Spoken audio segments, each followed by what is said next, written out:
Hola de nuevo, un examen de Física 2017, modelo 2, opción B.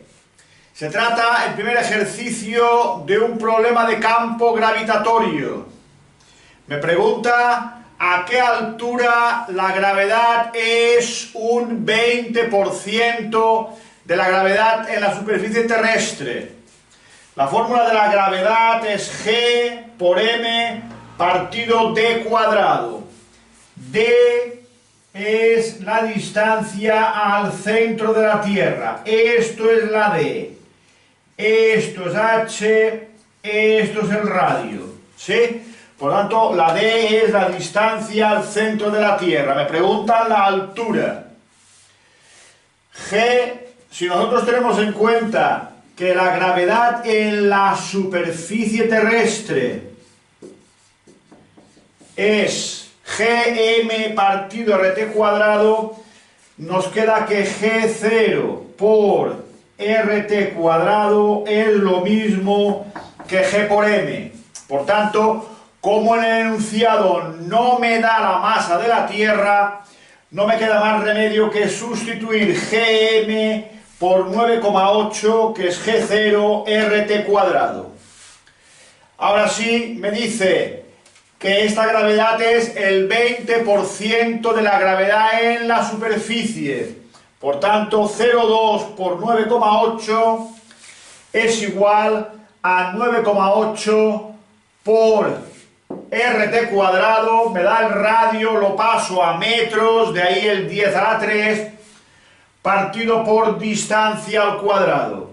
Despejando la D, nos sale un resultado como este. ¿Sí? A este resultado, que es la D, debo de restarle el radio terrestre, porque la pregunta es la altura. Si lo dejara así, no me pondrían el problema completo. Me preguntan la altura. Simplemente restando, tengo una altura ya pasada a kilómetros de 7.873 kilómetros. Un comentario acerca de este tipo de ejercicios. En este tipo de ejercicios me pueden preguntar a qué altura la gravedad se ha reducido a un 20%. Y entonces aquí pondremos 0,2. Pero ojo, me podrían preguntar a qué altura la gravedad se ha reducido en un 20%. Si se ha reducido en un 20, es que aún me queda un 80. Y aquí pondría 0,8. Por tanto, simplemente la preposición a cambiada por la preposición en me cambia el problema. A un 20%, 0,2. En un 20%, me queda el 80, 0,8. Esto tenedlo presente porque os confunde mucho a la hora de hacer un ejercicio de este tipo. Luego me pregunta el periodo de la órbita de este satélite del apartado A. Simplemente la fórmula del periodo cuando un satélite está en órbita es 2pi raíz de d cubo, de nuevo d es todo esto, partido gm. No tengo la masa de la Tierra, pues en lugar de gm pongo g sub 0 por rt cuadrado. G sub 0, 9,8. Por tanto, sustituyendo me da el periodo en segundos, que pasado a horas es 4,7 horas. Seguimos con el ejercicio número 2, un ejercicio de campo eléctrico. Me habla del cloruro de sodio, me da a modo de esquema el punto A una distancia de un ion cloruro, a una distancia D a su vez del ion sodio más, a una distancia D a su vez del punto B, siendo D 1,2 por 10 a la menos 10 metros. ¿Sí? Me pregunta la diferencia de potencial entre el punto A y el punto B creada por estas dos cargas. cloro menos significa que el cloro ha ganado un electrón, por tanto su carga es menos la carga del electrón, menos 1,6 por 10 a la menos 19 coulombios. Por el otro lado, el sodio más significa que el sodio ha perdido un electrón, queda cargado positivamente con el mismo valor de carga, 1,6 por 10 a la menos 19. Aplicando simplemente la fórmula del potencial eléctrico, ¿sí? Calculamos el potencial en el punto A debido al ion cloruro, K, 9 por 10 a la 9, Q menos 1,6 por 10 a la menos 19, y esta distancia, que según el enunciado es 1,2 por 10 a la menos 10. A ese resultado le sumamos el valor del potencial de sodio también en el punto A. K, la Q y la distancia, que es 2 veces D, de aquí este 2. Operando nos da un potencial de menos 6 voltios. Haciendo exactamente lo mismo con el punto B, donde ahora esta distancia es 2D, mientras que esta simplemente es D, operando me da 6 voltios. Y por tanto, la diferencia de potencial de A a B es VA menos 6 menos VE6, por tanto menos 12 voltios. Queremos disociar, queremos separar estos dos iones. Me pregunta la energía necesaria para separarlos. El sistema formado por estas dos cargas tiene una energía potencial que viene dada por esta expresión. Por tanto, si yo quiero deshacer este sistema formado por dos cargas separadas a una distancia d, lo que tengo que hacer es suministrar precisamente esa energía que es la que acumula el sistema cloruro sodio más, si separados a una distancia de 1,2 por 10 a la menos 10 metros. Simplemente, por tanto, buscando esta energía, tengo la energía necesaria para romper, para separar, disociar el cloruro del sodio. Seguimos con el ejercicio 3, un ejercicio de campo magnético. Tenemos un campo magnético y una carga negativa que se mueve en la misma dirección, pero sentido contrario. Y me preguntan que calcule la fuerza, módulo, dirección y sentido que tendrá lugar en este esquema. Si una carga se mueve paralela a un campo, según la ley de Lorentz, que dice que el módulo de la fuerza magnética que aparece es igual a la carga por la velocidad por el campo por el seno de alfa, como que B y V, siendo alfa el ángulo que forman la B y la V, como que B y V forman un ángulo de 180 grados, son paralelos pero opuestos, y el seno de 180 es 0, resulta que en este caso no aparece la fuerza magnética. Recordad que siempre que una carga se mueva paralela a un campo magnético, el seno de alfa será 0, tanto si es mismo sentido, que alfa valdrá 0, su seno es 0, como si son sentidos opuestos, alfa valdrá 180, su seno es 0. Por tanto, una partícula cargada que se mueve paralela a un campo magnético no se desvía, pues no aparece la fuerza magnética.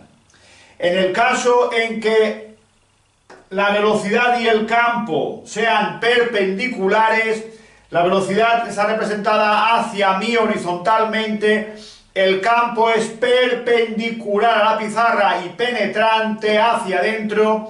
Me pregunta de nuevo el valor de la fuerza, ¿sí? La fuerza, ¿sí? Aplicando la regla de la mano derecha, recordad, ponemos el dedo pulgar, el dedo gordo, hacia allí, puesto que representa la velocidad. Los demás dedos hacia adentro, representan el campo magnético. Si miro la palma de la mano, tendré la fuerza que actúa sobre cargas positivas. Si miro el revés de la mano, la fuerza que actúan sobre cargas negativas.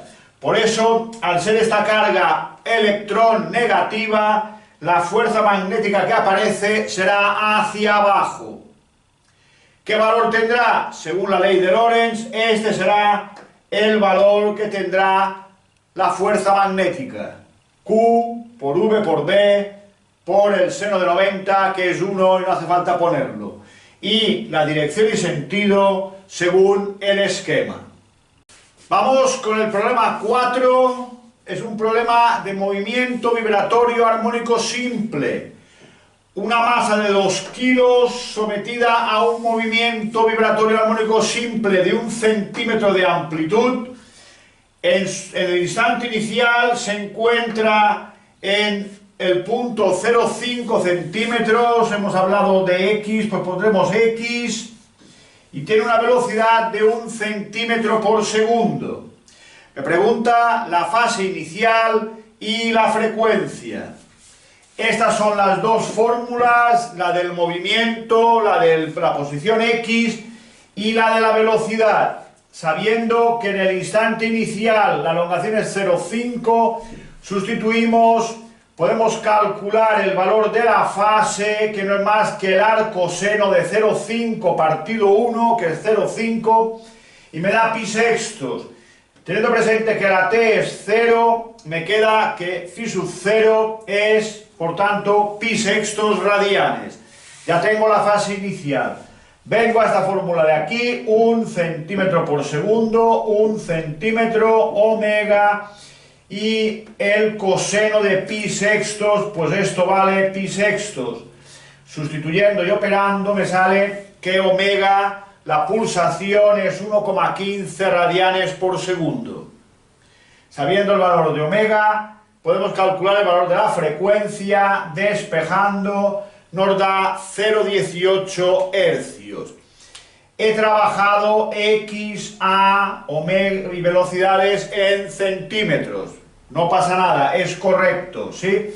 Y los valores de aquí dentro, omega radianes por segundo y phi sub 0 en radianes. Por tanto, estos cálculos de arco seno, que recordad que con la calculadora es shift seno, ¿sí? Se hacen poniendo la calculadora en modo radianes.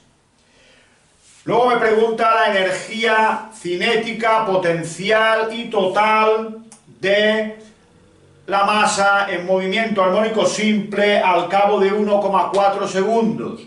La energía mecánica es una constante, por tanto no depende del tiempo, es un medio de K por A al cuadrado, donde K es igual a la masa por omega cuadrado, ¿sí? Insisto, como siempre, fórmulas, fórmulas y más fórmulas, ¿sí?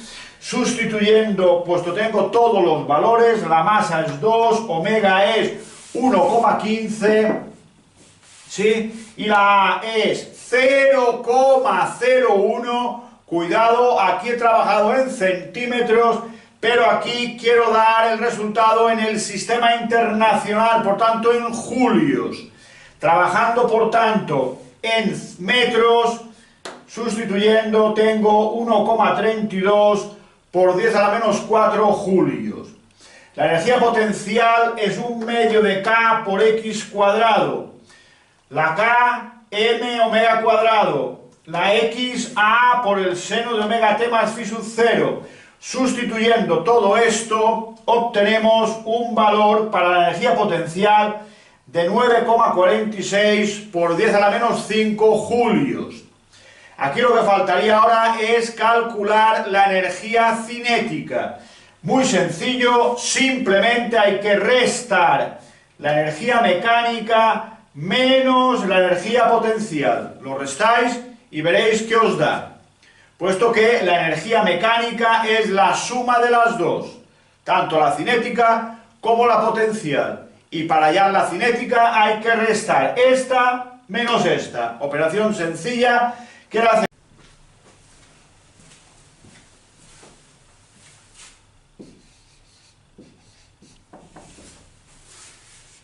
Por último, un ejercicio sobre el efecto fotoeléctrico. Me dice que cuando sobre una célula fotoeléctrica incide una radiación de 621,5 nanómetros, los electrones saltan con una energía cinética de 0,14 electronvoltios, que pasamos a julios multiplicando por la carga elemental, 1,6 por 10 a la menos 19, y nos da 2,24 por 10 a la menos 20 julios. Me pregunta el trabajo de extracción.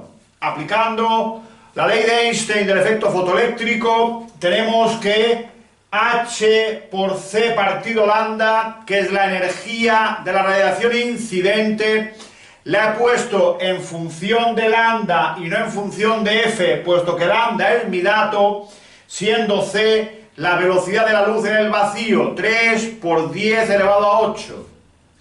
Es igual al trabajo de extracción, que es lo que me preguntan, más la energía cinética de los electrones, que es mi otro dato.